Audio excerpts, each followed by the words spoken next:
Assalamualaikum warahmatullahi wabarakatuh. Alhamdulillah atas nikmat Allah yang sangat besar, terutama nikmat Islam dan iman.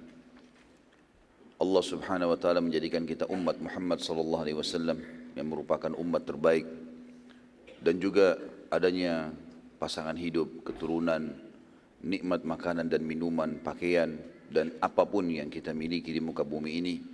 Allah Subhanahu wa taala menginginkan kita hanya menikmati dan mensyukurinya. Maka jadilah orang yang selalu mengucapkan kalimat alhamdulillah, karena ini diberikan gelar oleh Allah Subhanahu wa taala dengan kalimat syukur. Juga kita manjatkan salam hormat kita, salawat dan taslim kepada pimpinan yang terbaik yang telah dipilih langsung oleh Sang Pencipta Allah untuk dijadikan sebagai suri tauladan dalam kehidupan kita di muka bumi ini. Mengikuti seluruh seluk-beluk kehidupan manusia terbaik ini adalah kemenangan, keberuntungan, kebahagiaan. Dan juga mengucapkan satu kali salam hormat kepadanya akan dibalas oleh Allah 10 kali tambahan rahmat dalam waktu yang saat itu juga. Maka sangat wajar kalau kita selalu mengucapkan salawat dan taslim kepada Nabi besar Muhammad sallallahu alaihi wasallam. Melanjutkan kajian sirah kita, ikhwan dan akhwat sekalian rahimakumullah. Semoga Allah berkahi, dan kita terakhir membahas tentang beberapa kejadian penting yang terjadi di tahun 9 Hijriah. Di antaranya meninggalnya anak Nabi alaihi salatu wassalam, Ummu Kalthum radhiyallahu anha, istri Uthman bin Affan. Kemudian juga yang terakhir kita bahas adalah datangnya para utusan suku Arab untuk masuk Islam, baik karena memang tersentuh secara keimanan ataupun datang karena takut dengan pasukan muslimin setelah Nabi alaihi salatu wassalam menaklukkan Mekah, juga menaklukkan Taif, menaklukkan suku Hawazim di sana. Kemudian juga terjadinya perang Tabuk menyerang wilayah Romawi yang terkenal dengan pada saat itu penguasa dunia, dan bangsa Romawi tidak berani menghadapi Nabi alaihi salatu wassalam, dan sudah kita jelaskan sebabnya. Utusan-utusan tersebut diantaranya yang pertama adalah Bani Tamim, dan ini sudah kita jelaskan bagaimana pimpinan mereka Utarid bin Hajib, Aqra bin Habis, Zufruqan bin Badr dan yang lainnya datang untuk tanda kutip di sini menantang muslimin ya, untuk beradu syair. Dan setelah terjadi pertandingan tanda kutip syair di sini antara mereka dengan muslimin, yang dimana muslimin didampingi atau diwakili oleh Thabit bin Qais radhiyallahu anhu dan Hasan bin Thabit radhiyallahu anhum, dan ini akhirnya menjadi penyebab mereka masuk Islam. Dan juga Allah Subhanahu wa taala menurunkan firman-Nya tentang utusan Bani Tamim ini dalam surah Al-Hujurat, surah nomor 49, 5 ayat pertamanya, dan ini juga sudah kita bacakan. Kemudian utusan yang kedua datangnya suku Hanifah, dan ini suku Hanifah yang sedikit unik karena di situ ada Musailamah Al-Kadzab.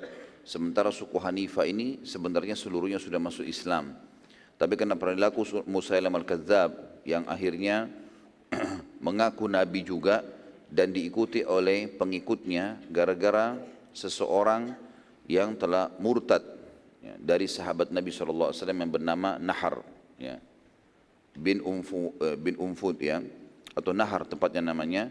Nahar ini dia belajar Al-Quran, hafal hadis Nabi SAW, dan sudah kita ceritakan riwayat bagaimana pada saat dia duduk bersama Abu Hurairah dan seorang Ansar, maka Nabi SAW mengatakan, sungguh salah seorang dari kalian pasti akan menjadi penghuni neraka, dan tulang rusuknya akan memenuhi neraka itu atau sebesar gunung Uhud.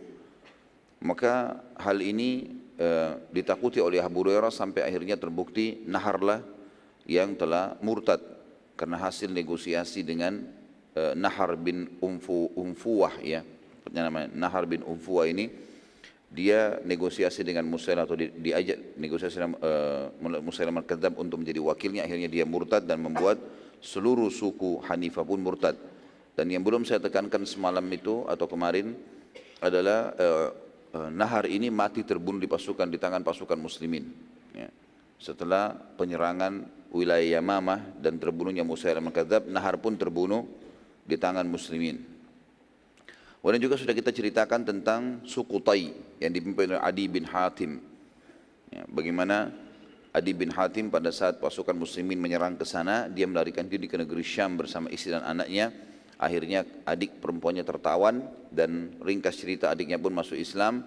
Lalu menyusul Adi bin Hatim ke negeri Syam, kemudian menawarkan kepadanya untuk masuk Islam karena dianggap adiknya ini dewasa, maka adiknya menyarankan agar dia masuk Islam dan tidak ada sesuatu yang lebih mulia daripada menjadi sahabat Nabi SAW. Dan setelah tiba di Madinah dia membuktikan kalau Nabi SAW adalah seorang Nabi karena melihat beberapa kasus diantaranya pada saat sedang menuju ke rumah Nabi SAW. Dia melihat bahwasanya ada seorang wanita tua yang sempat memegang tangan Nabi SAW dan mengajaknya berbicara untuk memenuhi hajatnya. Maka dia mengatakan ini berarti bukan raja, tapi ini adalah Nabi. Kemudian dia masuk ke rumah Nabi SAW, tidak ditemukan apa-apa, rumahnya sangat sederhana. Maka dia pun menganggap ini tidak mungkin raja, karena kalau cuma sekedar raja pasti punya istana. Tapi ini Nabi, dia pemimpin, tapi rumahnya begini sederhana. Dan pada saat mau duduk, Nabi SAW mendahulukan Adi bin Hatim untuk memakai tikarnya, ya, sementara Nabi SAW duduk di tanah. Dan yang mengagetkan sekali Adi pada saat itu dan akhirnya dia masuk Islam, gara-gara Nabi SAW tahu kalau dia beragama apa? Rakusia.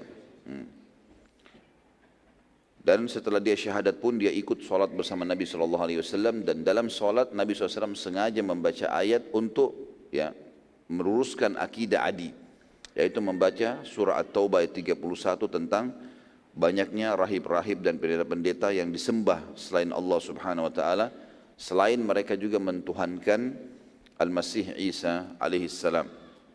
Dan setelah sholat Adi sempat bertanya, wahai Rasulullah, kami enggak pernah menjadikan pendeta-pendeta kami sebagai Tuhan-Tuhan saingan atau sekutu Allah. Maka Nabi SAW, bukankah mereka menghalalkan para pendeta-pendeta itu apa yang telah Allah haramkan? Tadinya tidak boleh, lalu mereka bolehkan. Maka kalian pun ikut menghalalkan itu, dan mereka baliknya mengharamkan yang telah dihalalkan, lalu kalian juga mengharamkannya. Maka Adi pun mengatakan, betul ya Rasulullah, kata Nabi SAW, itulah ibadah kalian kepada mereka.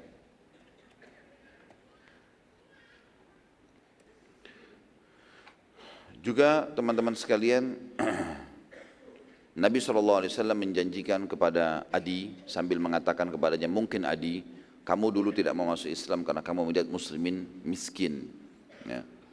Demi Allah kau akan melihat nanti satu waktu kekayaan-kekayaan dunia ini di tangan umatku, kaum muslimin.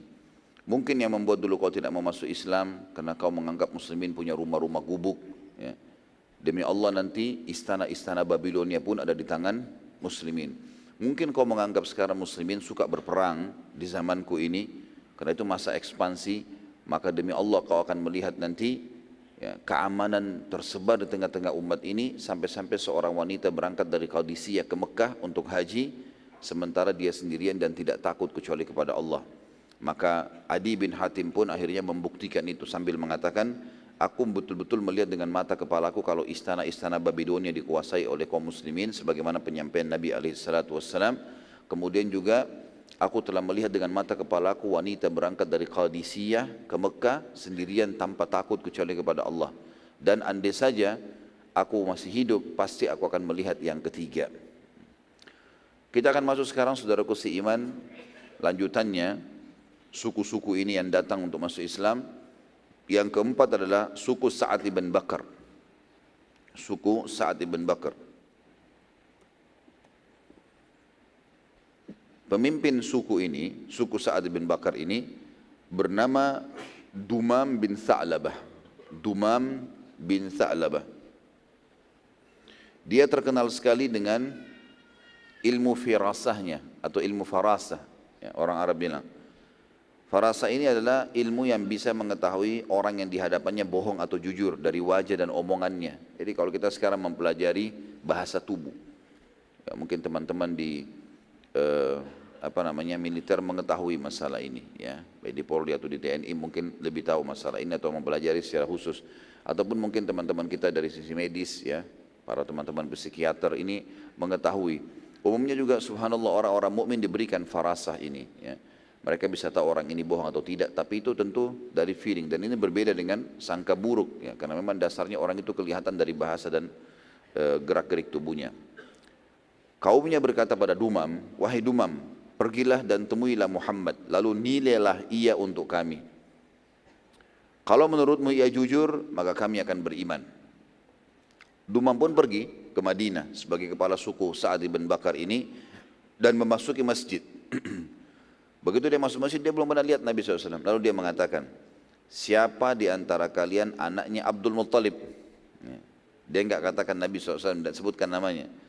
Nabi SAW lalu berkata, menjawab sambil duduk di saf di bagian tempat imam, lalu mengatakan, aku.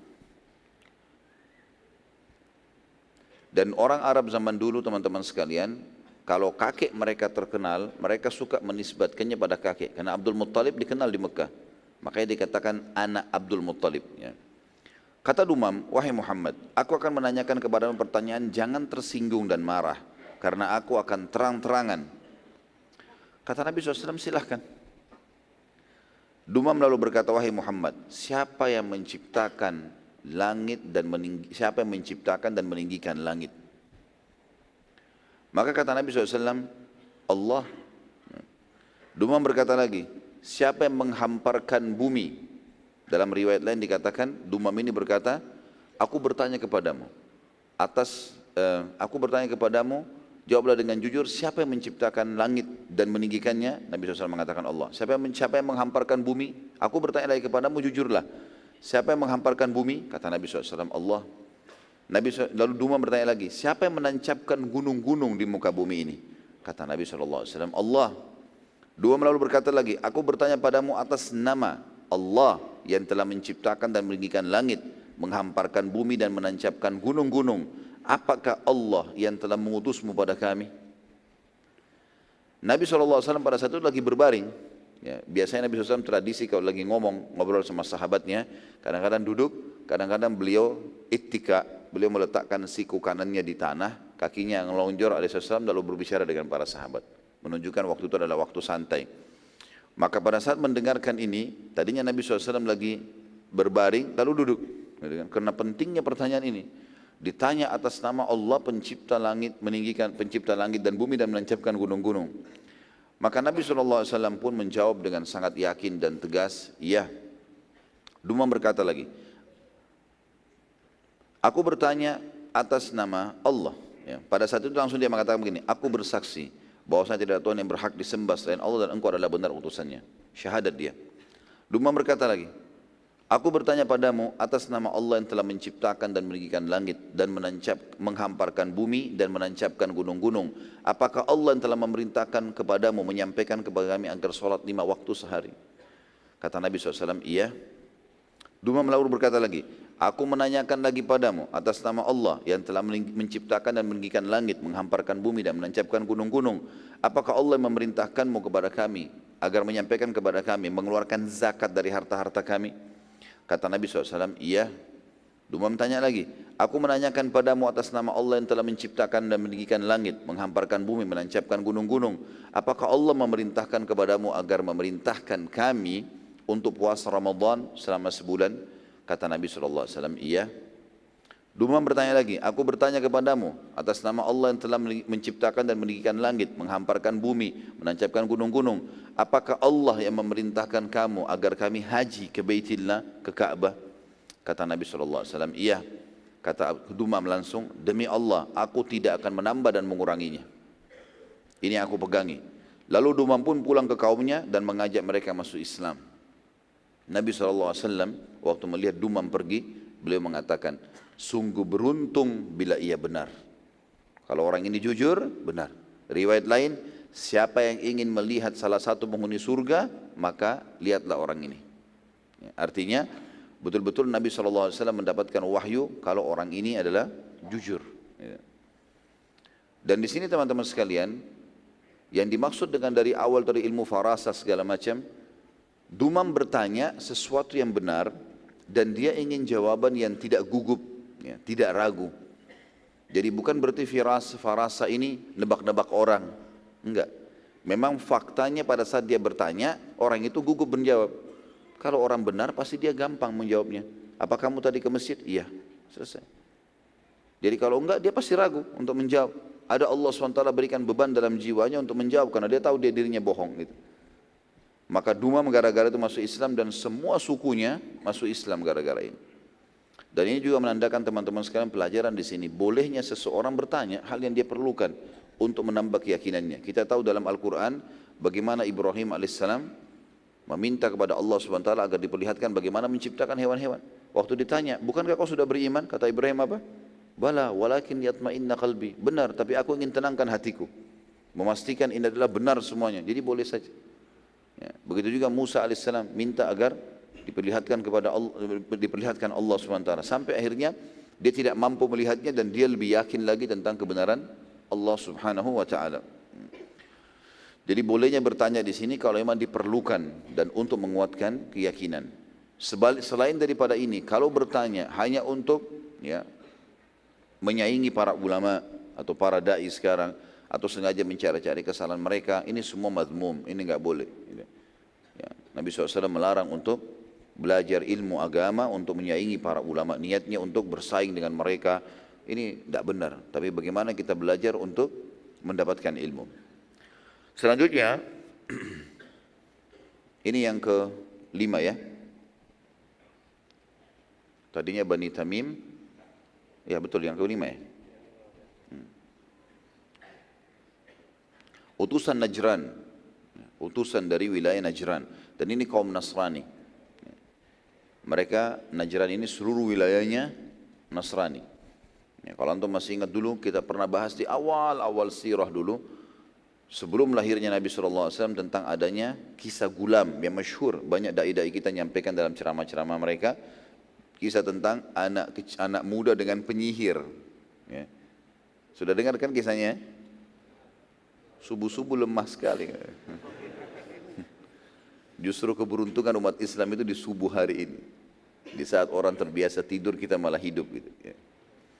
Yang jelas dulu ada kisah di wilayah Najran ini tentang pendeta yang mengajarkan kepada seorang anak muda, yang anak muda ini belajar dari dia dan belajar juga dari penyihir. Dan akhirnya terakhir dia mengikuti pendeta tersebut karena wilayah ini terkenal Nasrani dan akhirnya Allah SWT menangkan agama Allah di tangannya.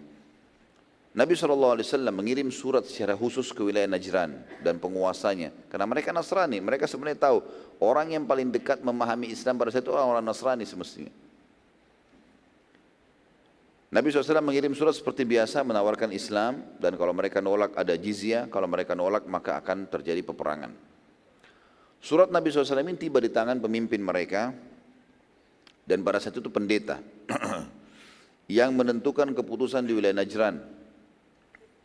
Pendeta tersebut sangat mengetahui kalau ini adalah zaman keluarnya Nabi dari turunan Ismail alaihissalam dan keluar dari wilayah Mekah. Ini juga sudah kita ceritakan bagaimana kisah Nabi SAW pada saat umur 12 tahun ketemu dengan Bahira, ya, pendeta yang ada di negeri Syam, dan menyampaikan kepada Abu Talib kalau anakmu ini adalah seorang Nabi yang sudah ditunggu-tunggu oleh ahli kitab. Pada saat itu pendeta ini juga bimbang karena dia tahu betul ini zaman keluarnya Nabi dari turunan Ismail dan juga belum pernah ada yang mengaku Nabi sebelum dia dari kota Mekah, dari turunan Ismail alaihissalam. Pendeta ini lalu mendatangi Raja Najran yang bernama Shurahbil bin Wuda'ah.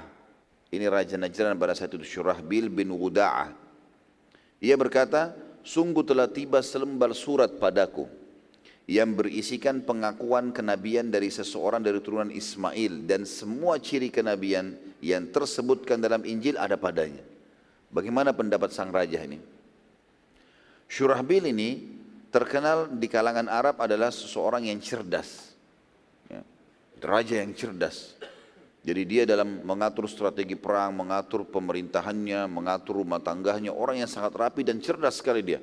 Selalu tepat dalam memilih solusi dari permasalahan. Shurahbil menjawab, kalau dalam urusan dunia, maka aku akan beri pendapat. Tetapi urusan agama, engkaulah ahlinya, maka putuskan saja. Engkau beriman, kami ikut semua. Dan ini bukti kecerdasan raja ini. Dia bukan fanatik dengan pendapatnya. Kalau dia tahu urusan dia di bidangnya, maka dia mengatakan baiklah. Kalau bukan di bidangnya, dia angkat tangan. Si pendeta lalu mengumpulkan seluruh penduduk Najran lalu menyampaikan isi surat Nabi SAW bahwa semua ciri Nabi terakhir yang tersebutkan dalam Injil ada padanya. Bagaimana pendapat kalian? Beriman atau enggak ini? Hampir seluruh wilayah Najran pun menjawab, keputusan di tangan Anda karena Anda pemimpin agama kami. Terserah, beriman kami beriman, kami ikut saja. Kesimpulannya, mereka sepakat mengutus para pendeta dan pembesar untuk menemui Nabi SAW di Madinah. Jadi supaya memastikan lagi kalau Nabi SAW betul Nabi dan mengambil ya, tata cara untuk masuk Islam. Semua ini ya, dilakukan dan disepakati oleh para pemimpin, dikirim kurang lebih 10 orang ya, atau lebih dari itu kurang lebih jumlahnya, pendeta-pendeta Najran datang, berikut mereka membawa keluarga-keluarganya.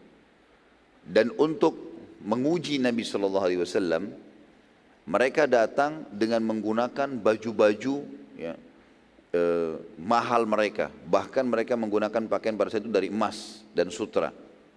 Serta menggunakan tunggangan terbaik mereka. Kuda-kuda kerajaan dikirim oleh Raja Syurahbil tadi. Pada saat tiba di Madinah dan mereka masuk ke dalam masjid, Nabi SAW menolak berbicara dengan mereka dan tidak mau menemui mereka. Begitu Nabi SAW melihat, nggak akan ditemuin. Sampai 3 hari mereka minta izin bertemu dengan Nabi SAW, tapi Nabi terus menolak. Mereka bingung, sampai akhirnya mereka bertemu dengan Ali bin Abi Thalib radhiyallahu anhu dan bertanya sebab Nabi SAW tidak mau menemui utusan Najran. Dan juga utusan wilayah lain semuanya ditemui selain Najran. Maka Ali bin Abi Thalib radhiyallahu anhu berkata, lepaskan pakaian kalian ini. Sesungguhnya Nabi SAW tidak menyukainya. Ini baju emas sama sutra nih, tunjukin kekayaan, tidak mau Nabi SAW. Subhanallah, upaya mereka untuk memancing Nabi SAW sudah terjawab dari awal. Karena tujuannya ingin melihat kalau Nabi itu seorang raja, oh berarti tertarik dengan emas-emas ini. Gitu kan? Akhirnya dia mengatakan, berikanlah kepadaku baju itu, atau dia langsung merangkul mereka atau apa saja. Tapi Nabi SAW justru tidak mau temui, tidak mau dilihat. Nabi datang sholat, temuin utusan lain, lalu kemudian tinggalkan. Setelah mereka melepas pakaian mereka yang penuh dengan glamor tadi, maka masuklah mereka ke masjid, kemudian minta waktu bertemu dengan Nabi SAW, dan Nabi SAW menerima mereka. Seakan-akan tidak pernah terjadi apa-apa gitu. Setelah mendengar langsung dari Nabi SAW jawaban dari semua pertanyaan yang Allah ceritakan di dalam Al-Quran, ini yang mereka tanya. Di awal-awal surah Al-Imran. Al-Imran, Al artinya keluarga, Imran ayahnya Maryam alaihi wassalatu wassalam. Imran adalah orang yang saleh, makanya Allah sebutkan namanya. Ini adalah ayahnya Maryam, kakeknya Isa alaihi wassalatu wassalam. Tepatnya pembicaraan antara atau pertanyaan pendeta-pendeta ini dengan Nabi SAW itu disebutkan dalam surah Al-Imran, surah nomor 3 ayat 33 sampai ayat 60. Ayat 33-nya, A'udzubillahi minasyaitonirrajim. Inna Allah astafa Adam wa Nuhan wa ala Ibrahim wa ala Imran ala alamin. Sesungguhnya Allah telah memilih Adam, Nuh, keluarga Ibrahim dan keluarga Imran melebihi seluruh umat di muka bumi. Ayat 34-nya, dzurriyyatan ba'duha min ba'd wallahu sami'un alim. Satu keturunan atau sebagai satu keturunan yang sebagiannya turunan dari yang lain. Maksudnya ini turun-temurun. Dan Allah maha mendengar lagi maha mengetahui. Ayat 35-nya. إِذْ قَالَتِ امْرَأَةُ عِمْرَانَ رَبِّ إِنِّي نَذَرْتُ لَكَ مَا فِي بَطْنِي مُحَرَّرًا فَتَقَبَّلْ مِنِّي إِنَّكَ أَنْتَ السَّمِيعُ الْعَلِيمُ. Ingatlah ketika istri Imran berkata, ya Tuhanku, ini ibunya Maryam alaihissalam, alaihi wassalatu wassalam. Sesungguhnya aku menazarkan kepada engkau anak yang ada di dalam kandunganku untuk menjadi hamba yang saleh dan berkhidmat untuk Baitul Maqdis, ya, Palestina. Karena itu terimalah nazar ini dariku. Sesungguhnya engkaulah yang maha mendengar lagi maha mengetahui. Ayat 36-nya, falamma wada'atha qalat rabbi inni wada'tuha untha wallahu a'lamu bima wada'at wa laysa adh-dhakaru kal untha. Wa inni sammaituha Maryam wa inni u'idhuha bika wa dhurriyyataha minasy syaithanir rajim. Maka tak kala istri Imran melahirkan anaknya, Dia pun berkata, ya Tuhanku, sesungguhnya aku melahirkan seorang anak perempuan dan Allah lebih mengetahui apa yang dilahirkan itu. Dan anak laki-laki tidaklah seperti anak perempuan. Sesungguhnya aku telah menamai dia Maryam dan aku mohon perlindungan untuknya serta anak-anak keturunannya kepada pemeliharaan engkau dari syaitan yang terkutuk. Itu di sini ada sebagian yang mengatakan bahwasanya tadinya Imran dan istrinya berharap Allah SWT berikan anak laki-laki. Karena Imran adalah seorang ulamanya Bani Israel pada saat itu. Allah SWT berikan anak perempuan, maka ibunya pun mengatakan, aku menyerahkan urusan ini kepadamu ya Allah. Ayat 37-nya, fataqabbalaha rabbuha biqabulin hasanin wa ambataha nabatan hasana wa kaffalaha Zakaria. Kullama dakhala 'alaiha Zakaria al-mihraba wajada 'indaha rizqa, qala ya Maryamu anna laki hadha? Qalat huwa min 'indillah, inna Allah yarzuqu man yasha'u bighairi hisab. Maka Tuhannya menerima nazarnya ibunya Maryam dengan penerimaan yang baik dan mendidiknya dengan pendidikan yang baik. Artinya karena diserahkan Maryam kepada Allah Subhanahu wa taala, dia niatkan seperti itu, maka Allah pun mendidiknya dengan baik dan Allah menjadikan Zakaria sebagai pemeliharanya. Sampai di sini tentu ada riwayat yang menjelaskan kalau Imran pada saat mau meninggal, dia khawatir Maryam tidak ada yang didik tepat, maka dia pun akhirnya mengajak murid-muridnya untuk supaya dilihat siapa di antara mereka yang paling layak untuk memelihara Maryam. Maka ditemukan waktu itu Zakaria. Zakaria belum jadi nabi. Ya. Ditemukanlah Zakaria ya, pada saat itu yang paling layak, dan Zakaria kebetulan istrinya sama istri Imran saudara. Setiap Zakaria waktu sudah dipelihara di bawah naungan Zakaria alaihissalam, setiap Zakaria masuk untuk menemui Maryam di mihrabnya, Maryam alaihissalam dalam rumah terus tidak pernah keluar, selalu berada di situ. Setiap ditemuin, ia mendapati makanan di sisi Maryam. Zakaria lalu berkata, hai Maryam, dari mana kau memperoleh makanan ini? Maka Maryam menjawab, makanan itu dari sisi Allah. Sesungguhnya Allah memberi rezeki kepada siapa yang dikehendakinya tanpa hisab. Jadi Maryam alaihissalam karena solehanya sampai Allah Subhanahu wa taala menurunkan makanan untuknya dari langit di mihrab tempat solatnya di kamarnya. Ayat 38-nya, hunalika da'a Zakaria rabbah, qala rabbi habli min ladunka dzurriyyatan thayyibah innaka sami'ud du'a. Disitulah atau pada saat itulah Zakaria mulai berdoa kepada Tuhannya seraya berkata, ya Tuhanku, berilah aku dari sisi engkau seorang anak yang baik, sesungguhnya engkau maha pendengar doa. Karena Zakaria alaihissalam pada saat itu sudah lama menikah dan tidak memiliki anak. Istrinya mandul. Diceritakan juga di awal 10 ayat pertama surah Maryam. Ayat 39-nya, فَنَادَتْهُ الْمَلَائِكَةُ وَهُوَ قَائِمٌ يُصَلِّي فِي الْمِحْرَابِ أَنَّ اللَّهَ يُبَشِّرُكَ بِيَحْيَى مُصَدِّقًا بِكَلِمَةٍ مِّنَ اللَّهِ وَسَيِّدًا وَحَصُورًا وَنَبِيًّا مِّنَ الصَّالِحِينَ. Kemudian Jibril pun datang memanggil Zakaria sedang ia tengah berdiri melakukan solat di mihrabnya. Sesungguhnya Allah menggembirakan atau menyampaikan berita gembira kepadamu dengan kelahiran seorang putra untukmu yang bernama Yahya, yang akan membenarkan kalimat, ya maksudnya membenarkan kalimat adalah kedatangan Nabi, ya.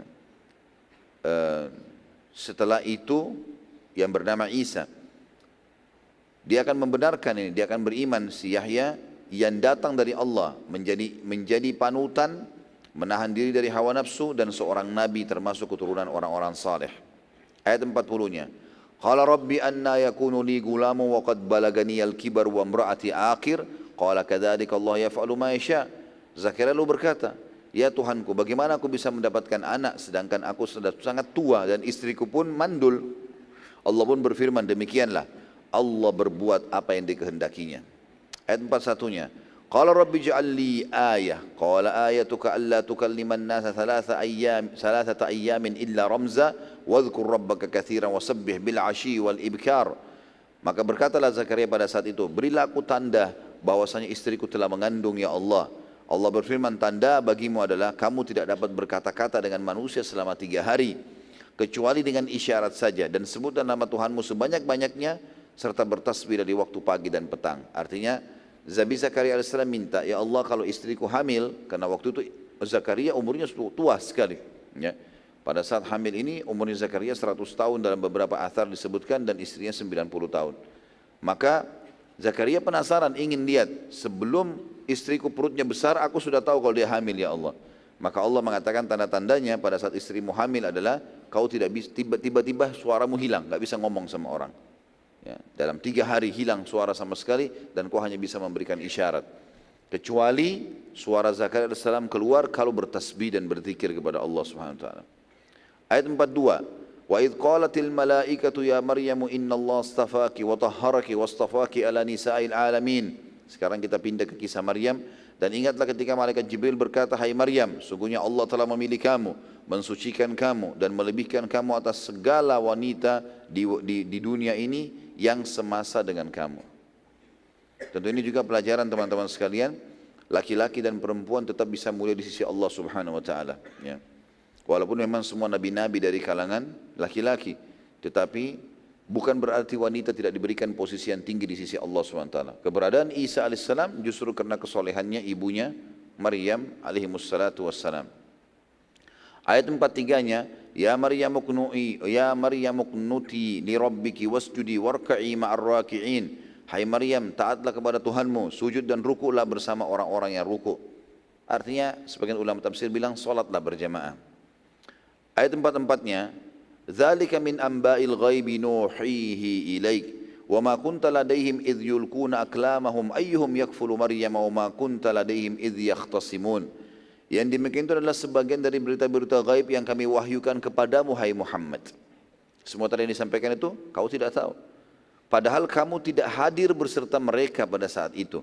Ketika mereka melemparkan anak-anak panah mereka untuk mengundi siapa di antara mereka yang akan memelihara Maryam.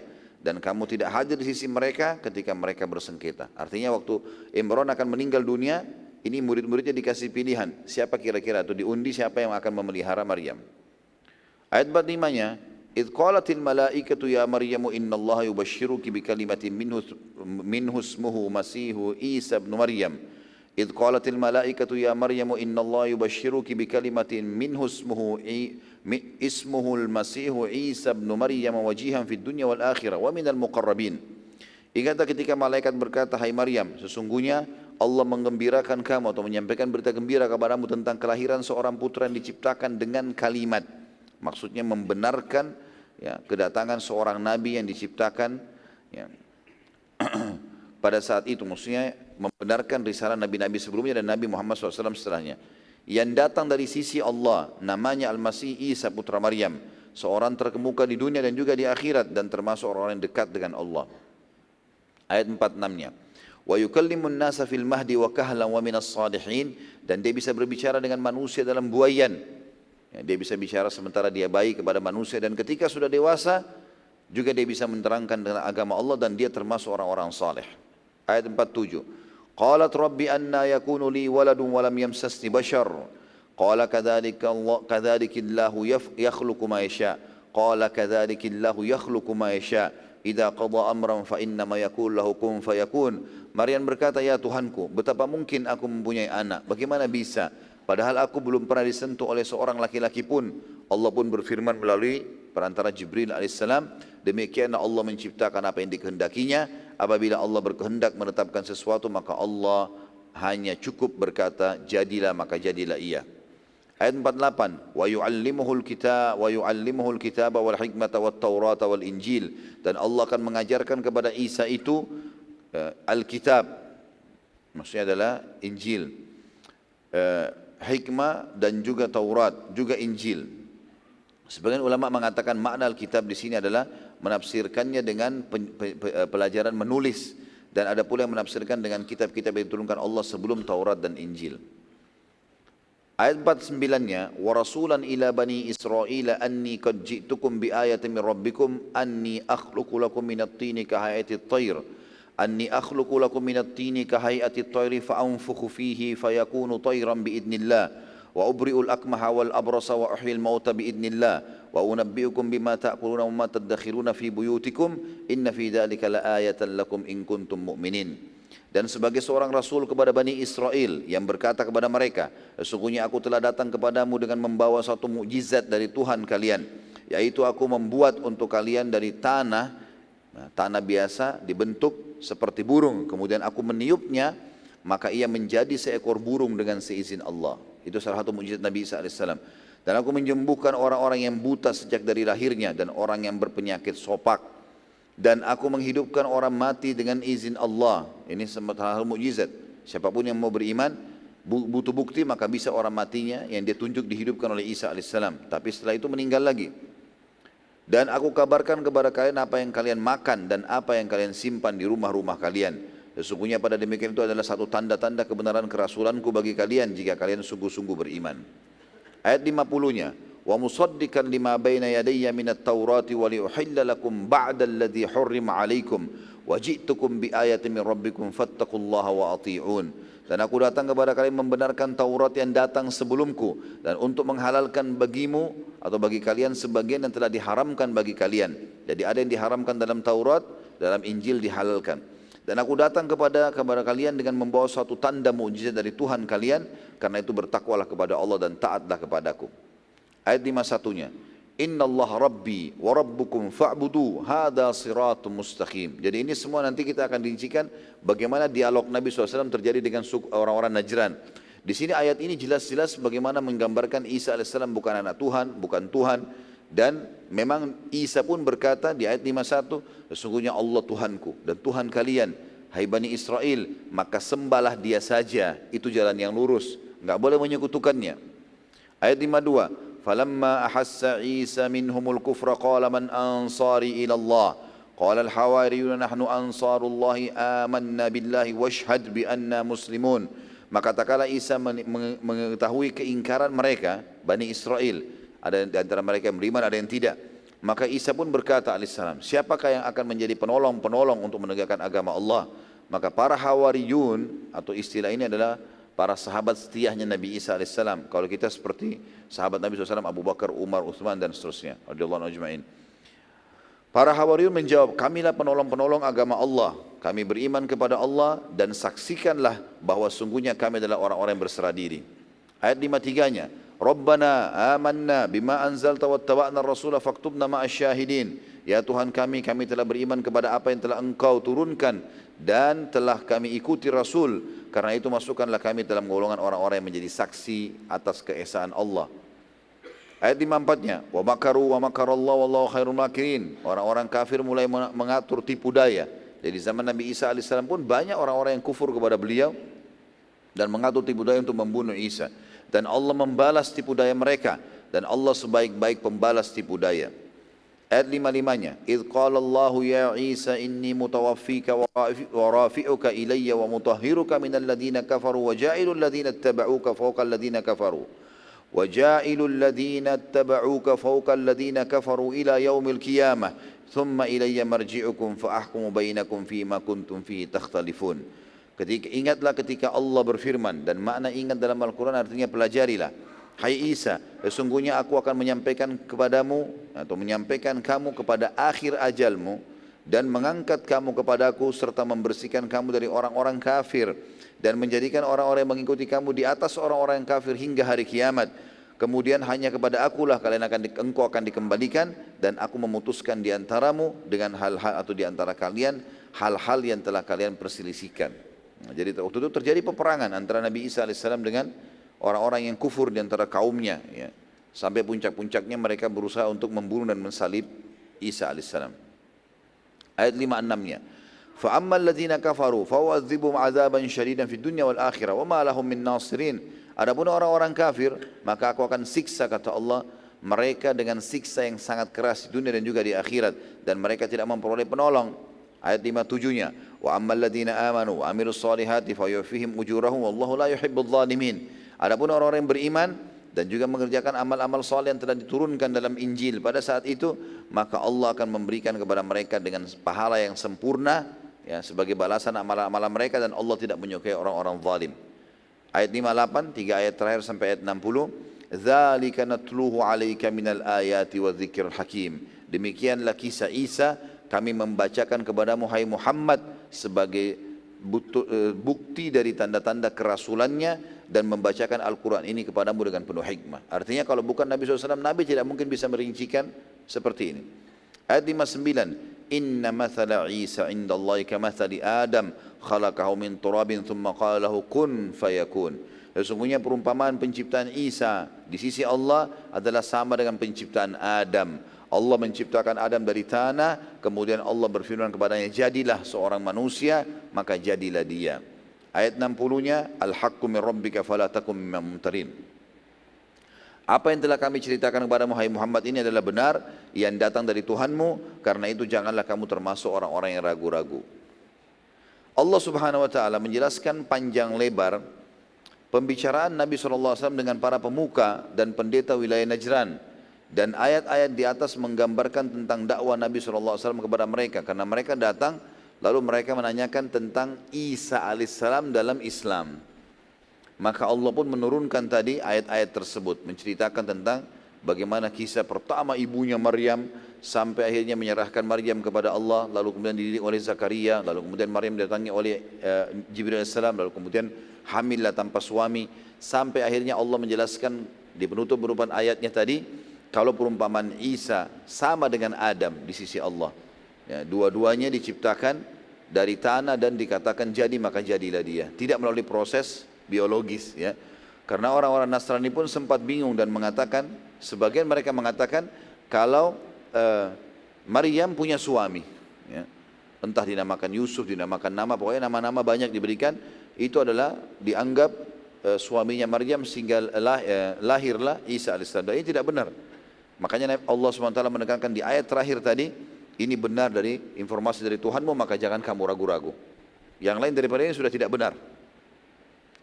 Allah juga melanjutkan lagi beberapa ayat. Setelah itu turun juga firman Allah lanjutannya ayat 62 sampai 74. Ya. Yang bunyinya A'udzubillahi minasyaitonirrajim, inna hadza lahuwal qasasul haqq wa ma min ilahin illallah wa innallaha lahuwal azizul hakim. Sesungguhnya ini adalah kisah yang benar tentang Isa dan ibunya alaihi wassalatu wassalam. Dan tidak ada Tuhan yang berhak disembah selain Allah. Enggak ada sekutu bersamanya. Allah tidak punya anak, tidak beranak, tidak diperanakan. Dan sungguhnya Allah, dialah yang maha perkasa lagi maha bijaksana. Ayat 63. Fa in tawallau fa innallaha alimun bil mufsidin. Andai saja orang-orang Najran itu mereka berpaling setelah engkau jelaskan kebenaran ini hai Muhammad, maka sungguhnya Allah mengetahui orang-orang yang berbuat kerusakan. Ayat 64-nya. Qul ya ahlal kitabi ta'alau ila kalimatin sawa'in bainana wa bainakum alla na'budu illallah wa la nusyrika bihi syai'an wa la yattakhidha ba'duna ba'dan arbaban min dunillah fa in tawallaw faqulu ashhadu bi anna muslimun. Katakan kepada mereka, hai Muhammad utusan Najran yang datang, hai ahli kitab, marilah berpegang kepada suatu kalimat ketetapan yang tidak ada perselisihan antara kami dengan kalian, yaitu kita menyembah bahwa kita tidak sembah kecuali Allah, dan kita tidak mempersekutukan dia dengan sesuatu apapun, dan tidak pula sebagian kita menjadikan sebagian yang lain sebagai Tuhan selain Allah. Jika mereka berpaling setelah engkau sampaikan ini hai Muhammad, maka katakan kepada mereka, saksikanlah bahwa kami adalah orang-orang yang berserah diri kepada Allah. Ayat 65-nya, ya ahlal kitabi lima tuhajjuna fi Ibrahim wa ma unzilatit Tauratu wal Injilu illa min ba'di afala taqilun. Hai ahli kitab, mengapa kalian membantah tentang hal Ibrahim? Ya. Jadi orang-orang Yahudi dan Nasrani ini ribut satu sama yang lain, masing-masing menganggap Ibrahim alaihissalam dari golongannya. Yahudi bilang Ibrahim golongan kami, Nasrani mengatakan Ibrahim golongan kami. Allah mengatakan, hai ahli kitab, mengapa kalian saling membantah tentang hal Ibrahim? Padahal Taurat dan Injil tidak diturunkan melainkan sesudah Ibrahim. Apakah kalian tidak berfikir? Tidak ada hubungannya Ibrahim AS dengan Taurat dan Injil ini. Ayat selanjutnya 66, ha antum haulai hajajtum fima lakum bihi ilmun falima tuhajjuna fima laysa lakum bihi ilm wallahu ya'lamu wa antum la ta'lamun. Beginilah kamu, ya, sewajarnya bantah-membantah, atau beginilah kalian selalu bantah-membantah tentang hal yang kalian ketahui. Maka mengapa kalian bantah-membantah dengan hal yang tidak kalian ketahui? Allah mengetahui sedangkan kalian tidak mengetahuinya. Tentang Ibrahim alaihissalam. Ayat 67-nya, maka kana Ibrahimu Yahudiyan wala Nasraniyan walakin kana hanifan muslim wa ma kana minal musyrikin. Ketahuilah Ibrahim bukan seorang Yahudi, bukan juga seorang Nasrani, akan tetapi dia adalah seorang yang lurus, lagi berserah diri kepada Allah, maksudnya orang yang bertauhid. dan sekali-kali bukanlah dia termasuk golongan orang-orang musyrik. Ya. Yahudi Nasrani pun membahasakan agama Ibrahim agama Hanif, agama yang lurus. Ayat 68, Inna awlan nasi bi Ibrahim lalladzina ittaba'uhu wa hadha an-nabiy walladzina amanu wallahu waliyul mu'minin. Sesungguhnya orang-orang yang paling dekat kepada Ibrahim adalah orang-orang yang mengikutinya, pengikut Nabi Ibrahim AS. Dan Nabi ini, maksudnya Muhammad SAW, beserta orang-orang yang beriman kepada Muhammad SAW. Kita semua ini umatnya. Dan Allah adalah pelindung orang-orang yang beriman.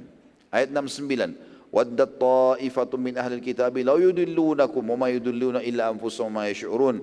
Segolongan dari ahli kitab ingin menyesatkan kamu, padahal mereka sebenarnya tidak menyesatkan melainkan diri mereka sendiri dan mereka tidak menyadari itu. Ayat 70, Ya ahlal kitab lima takfuruna bi ayatillahi wa antum tashhadun. Hai ahli kitab, mengapa kalian mengingkari ayat-ayat Allah, Al-Quran maksudnya. Kenapa kalian ingkari ini? Padahal kalian mengetahui kebenarannya. Ayat 71, Ya ahlal kitab lima talbisuna al-haqqa bil batil wa taqtumul haqqa wa antum ta'lamun. Hai ahli kitab, mengapa kalian mencampur adukan hak dengan yang batil? Ya. Maksudnya kalian menutup-nutupi apa yang disebutkan dalam Taurat dan Injil tentang kebenaran Al-Quran dan menyembunyikan kebenaran padahal kalian mengetahui itu. Ayat 72-nya, wa qalat ta'ifatun min ahli kitabi aminu billadzi unzila 'alal ladzina amanu wajhan nahari wakfuru akhirahu la'allahum yarji'un. Segolongan lain dari ahli kitab, maksudnya orang-orang Yahudi di Madinah ada, mereka berkata satu sama yang lain, perlihatkanlah seolah-olah kalian beriman kepada apa yang diturunkan kepada orang-orang beriman itu, maksudnya sahabat-sahabat Rasulullah SAW. Pada permulaan siang, kalau ketemu pagi hari pura-pura beriman, dan ingkari di malam harinya, supaya mereka orang-orang mukmin itu kembali murtad, jadi kacaukan agama mereka. Ayat 73, dan ini dua ayat yang terakhir sampai 74 ya, yang kita saksi bahasankan. ولا تؤمنوا إلا لمن تبع دينكم قل إن الهدى هدى الله أن يؤتى أحد مثل ما أوتيتم أو يحاجكم عند ربكم قل إن الفضل بيد الله يؤتيه من يشاء والله واسع عليم. Dan janganlah kalian percaya melainkan orang yang mengikuti agama kalian. Mereka berkata itu orang-orang Yahudi dan Nasrani. Katakanlah sesungguhnya petunjuk yang harus diikuti adalah petunjuk Allah. Dan janganlah kalian percaya bahwa akan diberikan kepada seseorang seperti apa yang diberikan kepadamu. Dan jangan pula kamu percaya bahwa mereka akan mengalahkan hujahmu di sisi Tuhanmu. Katakanlah sesungguhnya karunia Allah itu di tangan Allah. Allah memberikan karunia-Nya kepada siapapun yang dikehendakinya. Dan Allah maha luas karunia lagi maha mengetahui. Artinya kalian ahli kitab harus lebih tahu bahwasanya ini kebenaran. Kenapa harus ditolak? Ayat 74 dan terakhir di sini adalah yakhtassu bi rahmatihi man yasha wallahu dzul fadlil azim. Allah menentukan rahmatnya atau kenabian kepada siapa yang dia kehendaki dan Allah mempunyai karunia yang besar. Selama 3 hari Nabi SAW mendakwai utusan Najran. Terus berargumentasi dengan mereka menjelaskan kalau Isa bukan anak Tuhan dan ini ayat-ayat Al-Quran. Dibacakanlah surah tadi yang sudah kita bacakan. Ini loh dalilnya, ini keyakinan kami dan ini benar dan kalian tahu Isa bukan anak Tuhan. Terus saja mendakwai mereka dan mereka masih saja merasa ragu dan bimbang. Pertimbangan mereka banyak sekali. Ya. Apakah ini benar? Apakah ini salah? Terus saja, padahal mereka pendeta dan kebenaran sudah depan mata. Maka Nabi SAW setelah 3 hari tersebut menantang mereka untuk bermubahala. Keluarlah hukum mubahala di situ. Dan mubahala ialah masing-masing pihak mendatangkan keluarganya lalu berdoa kepada Allah dengan serius ya, agar diturunkan laknat kepada orang-orang yang menolak kebenaran. Dan ini mubahala ini terjadi antara kaum muslimin sebagaimana sunnah Nabi SAW dengan ahli kitab ya. Dan Allah menjelaskan masalah mubahala ini turun juga ayat pada satu ayat dalam surah Al-Imran ayat 61. Jadi tadi kita jelaskan ayat Al-Imran panjang lebar sampai 74, sempat kita melangkahi satu ayat 61. Ayat 61 ini memang turun setelah itu, setelah ayat 74. Ya, karena mereka menolak sudah dakwah tentang Islam, bagaimana keyakinan yang benar tentang Isa alaihissalam dan ibunya, mereka menolak semua itu termasuk disinggungnya oleh Allah SWT orang-orang Yahudi juga yang ikut-ikutan, maka Allah menjelaskan agar Nabi SAW bermubahalah. Nabi disuruh bawa keluarganya Nabi SAW, nanti kita tahu riwayatnya, Nabi membawa ya Fatimah, Hasan dan Husain, lalu kemudian pendeta tersebut disuruh datangkan, pendeta-pendeta itu disuruh datangkan keluarganya berhadapan dengan Nabi SAW lalu bermubahalah. Masing-masing berdoa kepada Allah, siapa yang yang menolak kebenaran. Siapa yang benar didukung, siapa yang salah dilaknat oleh Allah. Turun siksaan Allah di tempat itu juga kepada mereka. Allah mengatakan, a'udzubillahi minasyaitonir rajim, Al-Imran 61-nya, "Faman hajjaka fihi min ba'di ma ja'aka minal ilmi faqul ta'alu nad'u abna'ana wa abna'akum wa nisa'ana wa nisa'akum wa anfusana wa anfusakum thumma nabtahil." Ini saksi bahasan. "Thumma nabtahil fanaj'al la'natallahi 'alal kadhibin." Siapa yang membantahmu hai Muhammad tentang kisah Isa sesudah datang ilmu yang meyakinkan kamu, ini sudah pasti ini firman Allah turun, maka katakan kepada mereka, kalau kalian masih tolak untuk beriman, marilah kita memanggil anak-anak kami, ya. Marilah masing-masing kita panggil anak-anak kita, ya, anak-anak kami dan anak-anak kalian, istri-istri kami dan istri-istri kalian, diri kami dan diri kalian, kemudian marilah kita bermubahalah, ya, kepada Allah dan kita minta supaya laknat Allah ditimpakan kepada orang-orang yang dusta. Nabi SAW lalu mengajak para pendeta tersebut untuk bermubahalah pada saat itu. Dan beliau membawa Hasan, Husain, Fatimah gitu, hadir bersama beliau.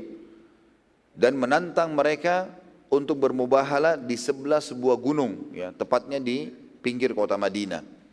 Maka semua muslimin datang pada saat itu menyaksikan kejadian tersebut. Dan para pendeta pun membawa istri dan anak-anak mereka.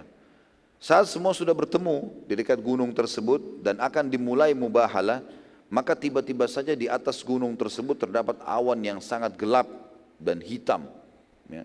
Dan ini bukan awan yang biasa, bukan hanya sekedar mendung, tapi warna hitam yang sangat gelap, ya. Dan tiba-tiba saja, ya, pendeta-pendeta tersebut merasa ketakutan. Begitu juga dengan pimpinan mereka Syurahbil, karena raja mereka hadir pada saat itu. Dan berkata, demi Allah ini tanda tidak baik. Bila ia benar sebagai Nabi maka kita akan dilaknat sampai turunan kita. Syurahbil lalu berkata kepada para pendeta-pendeta dan tokoh-tokoh masyarakatnya pada saat itu, aku punya pendapat. Kita tetap saja dalam agama kita dan Muhammad sebagaimana sudah kita saksikan orang bijaksana dan dewasa, maka kita serahkan saja keputusan asal tidak meninggalkan agama kita. Terserah dia, yang penting jangan kita masuk Islam. Jadi mereka masih ragu saja. Maka para utusan Najran pun menemui Nabi SAW dan meminta pendapat. Ya, pada Nabi SAW ini tinggal berdoa, maka turun laknat kepada mereka. Nabi SAW berkata, aku khawatir bila aku beri keputusan, lalu kalian menolak, maka akan terjadi murka Allah. Syurahbil berkata, aku raja dan mereka tidak akan menolak keputusanku. Apapun keputusanmu sekarang, ya asal jangan masuk Islam saja. Kami setuju, seperti itu.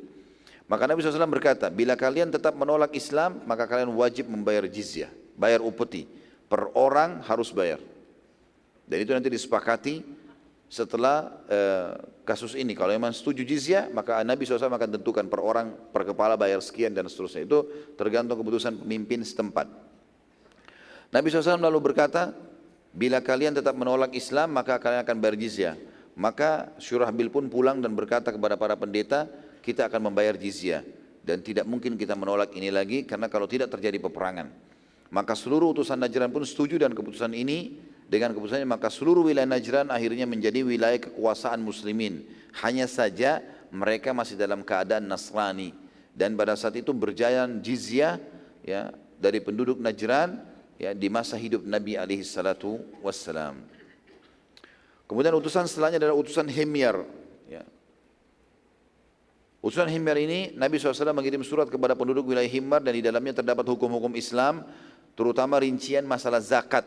Dan para ulama menjadikan isi surat Nabi SAW ke masyarakat Himyar sebagai patokan utama dalam membahas hukum zakat. Ya. Dan sampai hari ini surat Nabi SAW kepada penduduk Himyar masih tersimpan rapi. Tapi saya pribadi teman-teman belum menemukan apakah penduduk Himyar itu masuk Islam atau tidak. Tapi umumnya kalau melihat risalah Nabi SAW kepada mereka, mereka masuk Islam. Ya. Selanjutnya adalah utusan suku Bujailah dari Yaman. Ini datang kepada Nabi SAW. Dipimpin oleh Abdullah bin Jarir al-Bujli. Ya. Ini suku Bujailah. Abdullah bin Jarir al-Bujli. Abdullah bercerita, kami tiba di Madinah sebagai utusan suku kami dari wilayah Yaman pada hari Jumat. Dan kami sudah niat akan masuk Islam. Kami pun mandi lalu masuk ke masjid sementara Nabi SAW berkhutbah Jumat. Dan saat kami masuk tiba-tiba khutbah berhenti. dan semua pandangan mata jemaah masjid tertuju kepada kami secara khusus. Dan aku pun sempat bingung karena satu masjid melihat aku sampai aku duduk. Kata si Abdullah bin Jarir ini. Aku lalu bertanya kepada orang yang ada di sebelahku, apakah Rasulullah SAW menyebutkan tentang aku sesuatu? Maka ia pun menjawab iya. Jadi rupanya waktu Abdullah bin Jarir mau masuk masjid, Nabi sebutin sesuatu tentang dia. Makanya waktu dia masuk, mata orang semua tertuju ke dia gitu. Maka orang itu berkata di sebelahnya, iya. Beliau SAW bersabda, akan masuk dari pintu masjid ini seseorang yang merupakan orang terbaiknya Yaman. Padanya ada penampilan raja, tapi ia adalah orang yang saleh dan baik. Abdullah radhiyallahu anhu berkata, semenjak aku masuk Islam, belum pernah sekalipun aku ditolak bertemu dengan Nabi SAW dan tidak pernah Nabi SAW menemuiku kecuali beliau tersenyum. Artinya setelah itu langsung syahadat dia. Dia syahadat, kemudian dia pun menjadi seorang sahabat yang mulia. Abdullah juga bercerita radhiyallahu anhu, aku pernah berkeluh kepada Nabi SAW. Aku berkata, wahai utusan Allah, aku selalu saja jatuh bila menunggangi kuda. Doakanlah agar aku mampu dan mahir menunggangi kuda. Maka Nabi SAW mendoakan Abdullah yang berbunyi, ya Allah, mahirkanlah ia berkuda dan jadikanlah ia mendapat hidayah dan menjadi penyebab orang lain mendapatkan hidayah. Kata Abdullah, semenjak itu aku sama sekali tidak pernah jatuh dari kuda dan aku banyak meriwayatkan hadis dari Nabi SAW. Ulama juga menyimpulkan dari kejadian masuk Islamnya Abdullah bin Jarir radhiyallahu anhu dan bagaimana ia tidak pernah diterlambatkan oleh Nabi untuk menemui Nabi SAW sehingga banyak meriwayatkan hadis, dan semua hadis yang bertolak belakang dengan hadis yang disampaikan Abdullah bin Jarir maka tertolak. Ya. Artinya ini kesimpulan, Abdullah bin Jarir ini adalah orang yang luar biasa. Begitu masuk Islam, pada saat itu juga dia langsung mengambil seluruh hadis Nabi SAW baik dari Nabi SAW atau para sahabat Nabi yang lain. Dan karena dipercayanya dia oleh Nabi SAW, maka para sahabat pun akhirnya ya, mengambil kesimpulan tentang masalah ya, bagaimana hadis Abdullah bin Jarir diterima radhiyallahu anhu. Kemudian utusan suku Ad-Dari dipimpin oleh Tamim Ad-Dari radhiyallahu anhu. Tentu ini ada kisah unik dalam hadis Bukhari tentang Dajjal. Tamim Ad-Dari ini radhiyallahu anhu tadinya beragama Nasrani. Kemudian dia pun pergi naik kapal di salah satu lautan di negeri Syam mau menuju ke satu wilayah. Rupanya di wilayah itu di tengah lautan kapal mereka dihantam oleh ombak yang keras sehingga mereka pun pingsan semuanya. Lalu mereka sadar pada saat kapal itu sudah terdampar di sebuah pulau.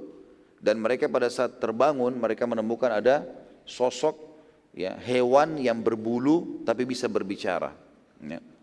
Dalam hadis disebutkan jassas ya.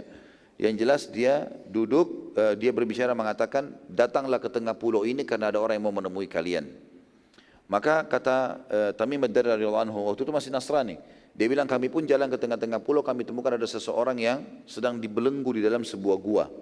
Lalu dia pun bertanya kepada kami, kalian dari mana? Gitu kan. Pertama Tamim Ad-Dari mengatakan, kami bertanya, siapa engkau ini? Maka dia pun menjawab, aku tidak akan kemana-mana seperti kalian lihat, terbelenggu. Jawablah dulu pertanyaanku baru aku jelaskan siapa aku. Maka dia pun berkata, kata Tamim Ad-Dari, kami pun berkata silakan bertanya. Lalu dia bertanya tentang sungai di Palestina, apakah masih ada? Kata Tamim Ad-Dari, masih ada. Kata dia, sebentar lagi akan hilang. Ya. Lalu kemudian ditanya lagi sama dia, apakah kalian, dari mana kalian? Mereka bilang dari Jazirah Arab. Ya. Maka kata orang tersebut, apakah kalian sudah mendengar keluar seorang nabi yang tidak bisa baca dan menulis? Kata dia, kata Nabi Dari, iya. Saya teman-teman mengatakan iya. Apa yang dia lakukan sekarang? Kata Tamim Dari, kami mendengar dia sudah meninggalkan kotanya Mekah menuju ke Madinah. Maka orang itu berkata, apakah dia sudah melakukan itu? Kata mereka, iya.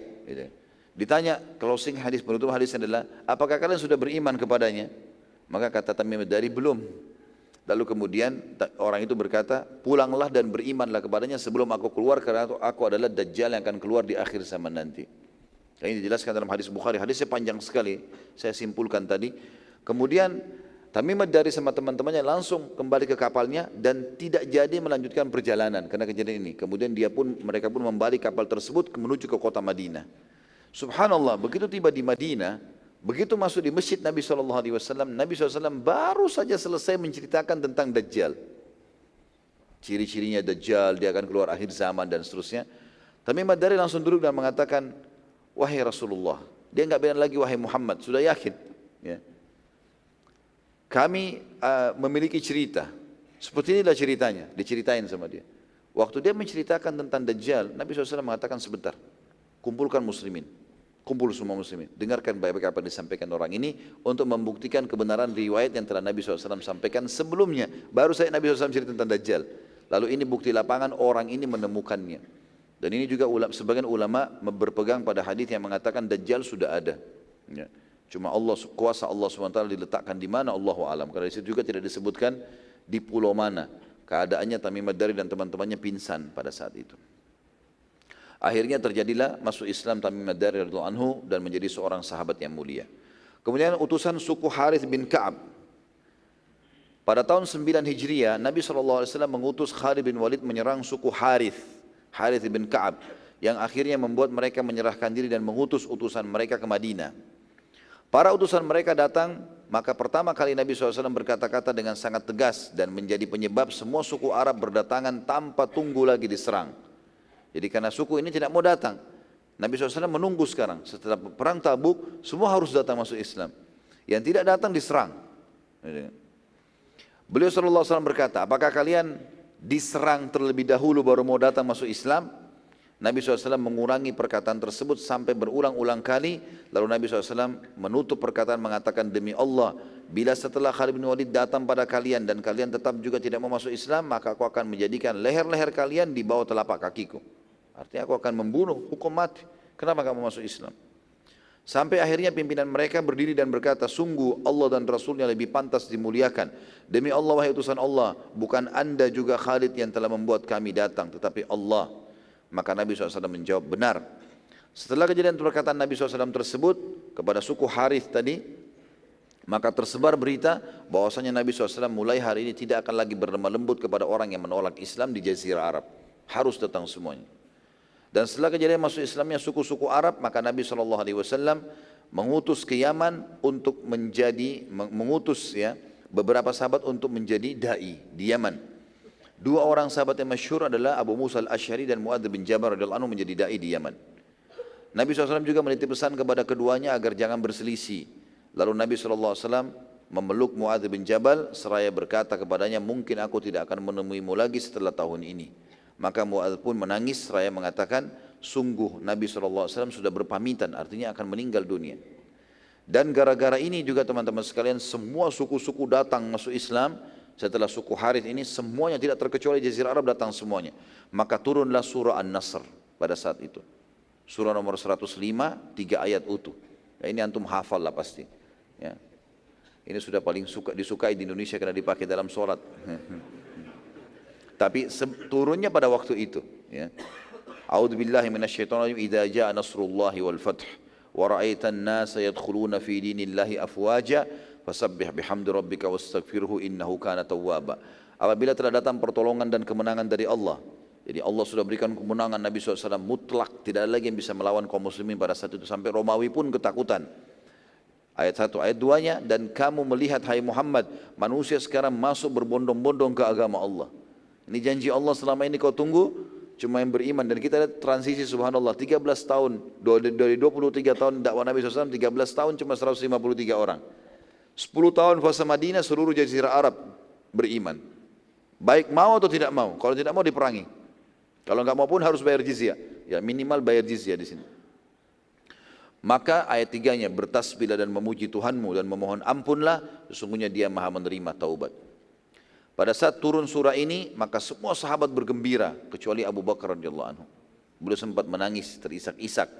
Para sahabat bertanya, kenapa anda menangis wahai Abu Bakar? Bukankah ini berita gembira bahwasanya agama Allah sudah diterima semuanya? Maka Abu Bakar menjawab, ayat-ayat ini pertanda perpisahan antara kita dengan utusan Allah.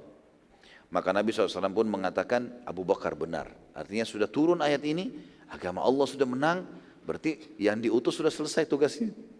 Akan meninggal, dan tidak ada sahabat yang tangkap pada saat itu kecuali Abu Bakar. Setelah turun surah An-Nasr, agama telah disempurnakan oleh Allah Subhanahu wa taala dan menandakan bahwasanya Nabi SAW akan meninggal dunia karena tugas beliau sudah selesai. Surah An-Nasr sesuai dengan namanya, ya. Artinya kemenangan yang Allah berikan. 4 tahun sebelum kejadian turunnya surah ini terjadi kesepakatan Hudaybiyah. 4 tahun saja. Ya. Setelah itu Allah SWT berikan surah ini, kemenangan. Dan saat itu jumlah muslimin yang ikut berperang bersama Nabi SAW cuma 1.400 orang saja. Ya, maksudnya pergi ke Hudaybiyah. Bukan perang ya, kesepakatan Hudaybiyah. Saat pembebasan kota Mekah jumlah muslimin membengkak menjadi 10.000 orang. Dari 1.400 jadi 10.000 orang. Ini selisihnya juga cuma 1 tahun atau 2 tahun. Kemudian setelah itu, setelah turun surah ini, jumlah muslimin menjadi 100.000 orang. Bahkan terus berkembang sampai menjelang hari kiamat. Tentu saja kita tahu bahwa muslimin sekarang penduduk bumi yang paling banyak. Ya, dari 7,5 miliar kita populasinya setengah dari dunia ini. Hanya dalam 23 tahun dakwah Nabi SAW. Dan kita lihat di sini teman-teman yang dibutuhkan 2, sabar dan yakin. Kita balik, yakin dan sabar. Yakin terhadap kebenaran agama Allah SWT dan tidak mungkin salah apa yang sedang kita yakini, dan sabar dalam menyampaikannya. Ibnu Abbas radhiyallahu anhu berkata, makna ayat-ayat surah ini An-Nasr adalah sudah saatnya engkau meninggal wahai Muhammad, dan sekarang tugas pengikutmu mengembang Islam. Sudah selesai agama ini, kamu sekarang harus meninggal dan akhirnya umatmu yang akan mengembangkan ayat ini. Sebagai penutup teman-teman sekalian, kalimat yang saya tulis terakhir di sini masalah hikmah yang kita ambil. Perang Tabuk adalah perang terakhir Nabi SAW. Ini adalah peperangan terakhir Nabi SAW. Dan Islam sudah sempurna dari seluruh sisinya. Dari pensyariatan hukum-hukum sudah sempurna. Tidak ada lagi yang turun setelah itu. Surat-surat ke seluruh pemimpin dunia sudah disampaikan. Seluruh dunia sudah mengenal pada saat itu. Surat Nabi SAW sudah sampai, baik ada yang menolak ataupun beriman. Dengan ditawarkan Islam kepada mereka, dan juga sebelum Nabi SAW meninggal, maka seluruh suku-suku Arab telah masuk Islam, yang menandakan bahwasanya Islam sudah menyebar jazirah Arab.